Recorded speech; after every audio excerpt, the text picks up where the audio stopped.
Apakah obesitas itu? Obesitas adalah kondisi kronis akibat penumpukan lemak dalam tubuh yang sangat tinggi. Obesitas terjadi karena asupan kalori yang lebih banyak dibandingkan aktivitas membakar kalori, sehingga kalori yang berlebih menumpuk dalam bentuk lemak. Berdasarkan indikator Indeks Massa Tubuh atau IMT, individu yang memiliki IMT lebih dari 25 kg per meter persegi termasuk kategori overweight dan IMT lebih dari 30 kg per meter persegi termasuk kategori obesitas. Bagaimanakah dampak dan bahaya obesitas terhadap diabetes mellitus dan hipertensi?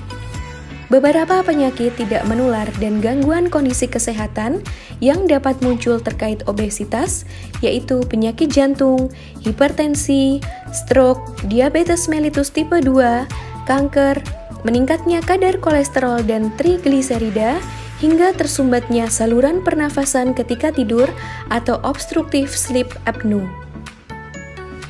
Isi piring teh untuk obesitas terdiri dari setengah piring sayuran dan buah, 1/4 dari piring makan diisi dengan protein, dan 1/4 dari piring makan dipenuhi dengan biji-biji utuh dari beras, gandum, atau pasta. Bahan makanan apa sajakah yang dapat diberikan pada penderita diabetes mellitus? Bahan makanan yang dianjurkan meliputi sumber karbohidrat kompleks seperti nasi, roti, mie, kentang, singkong, dan ubi. Sumber protein rendah lemak seperti ikan, ayam tanpa kulit, susu skim, tempe, tahu, dan kacang-kacangan. Sumber lemak dalam jumlah terbatas seperti makanan diolah dengan cara dipanggang, dikukus, disetup, direbus, dan dibakar.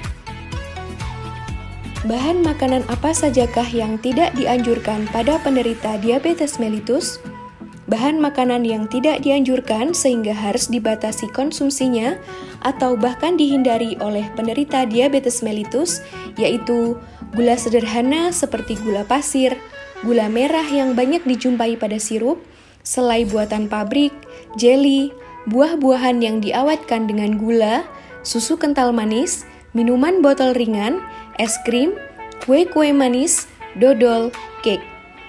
Makanan yang mengandung banyak lemak seperti cake, makanan siap saji, goreng-gorengan, dan makanan yang mengandung natrium tinggi seperti ikan asin, telur asin, dan makanan yang diawetkan. Bahan makanan apa sajakah yang dapat diberikan pada penderita hipertensi? Sumber karbohidrat seperti beras, kentang, singkong, terigu, tapioka, hangwe, gula pasir, makanan yang diolah dari bahan makanan tersebut di atas tanpa garam dapur dan baking soda seperti makaroni, mie, bihun, roti, dan kue kering. Sumber protein hewani seperti telur maksimal 1 butir sehari, daging dan ikan maksimal 100 gram sehari. Sumber protein nabati seperti semua kacang-kacangan dan hasilnya yang diolah dan dimasak tanpa garam dapur. Sayuran dan buah, semua sayuran dan buah-buahan segar, sayuran dan buah-buahan yang diawetkan tanpa garam dapur, dan natrium benzoat. Lemak seperti minyak goreng, margarin, dan mentega tanpa garam. Bumbu dapur seperti bawang merah, bawang putih, jahe, kemiri, kunyit, kencur, laos, daun salam, sereh, cuka, dan asem. Bahan makanan apa sajakah yang tidak boleh diberikan pada penderita hipertensi? Prinsip utama dari pengaturan makanan untuk orang yang hipertensi adalah membatasi konsumsi makanan ataupun bahan makanan yang mengandung ikatan natrium, seperti kecap, bumbu penyedap, baking soda, saus tomat, atau saus sambal kemasan. Bahan-bahan makanan yang tidak dianjurkan bagi penderita hipertensi meliputi sumber karbohidrat, roti, biskuit, dan kue-kue yang dimasak dengan garam dapur dan atau baking powder dan soda. Sumber protein hewani seperti otak, ginjal, lidah, sarden, daging, ikan, susu dan telur yang diawetkan dengan garam dapur seperti daging asap, ham, bacon, dendeng, abon, keju, ikan asin, ikan kaleng, kornet, ebi, udang kering, telur asin, telur pindang. Sumber protein nabati seperti keju, kacang tanah, dan semua kacang-kacangan dan produknya yang dimasak dengan garam dapur dan ikatan natrium lain. Sayuran dan buah yang dimasak dan diawetkan dengan garam dapur dan ikatan natrium lain seperti sayuran dalam kaleng, sawi asin, asinan, dan acar. Lemak seperti margarin dan mentega biasa, minuman ringan atau soft drink, bumbu seperti baking powder, soda kue, vetsin, dan bumbu-bumbu yang mengandung garam dapur seperti kecap, terasi, penyedap rasa, saus tomat, saus sambal, petis, dan tauco.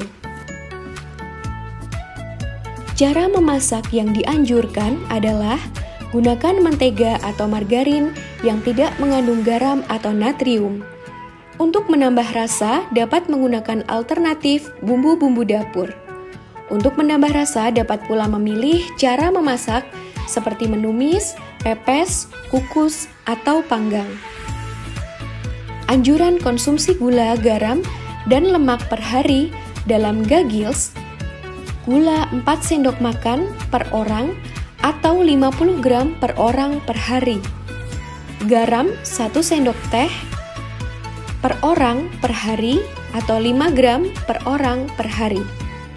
Lemak 5 sendok makan per orang atau 67 gram per orang per hari.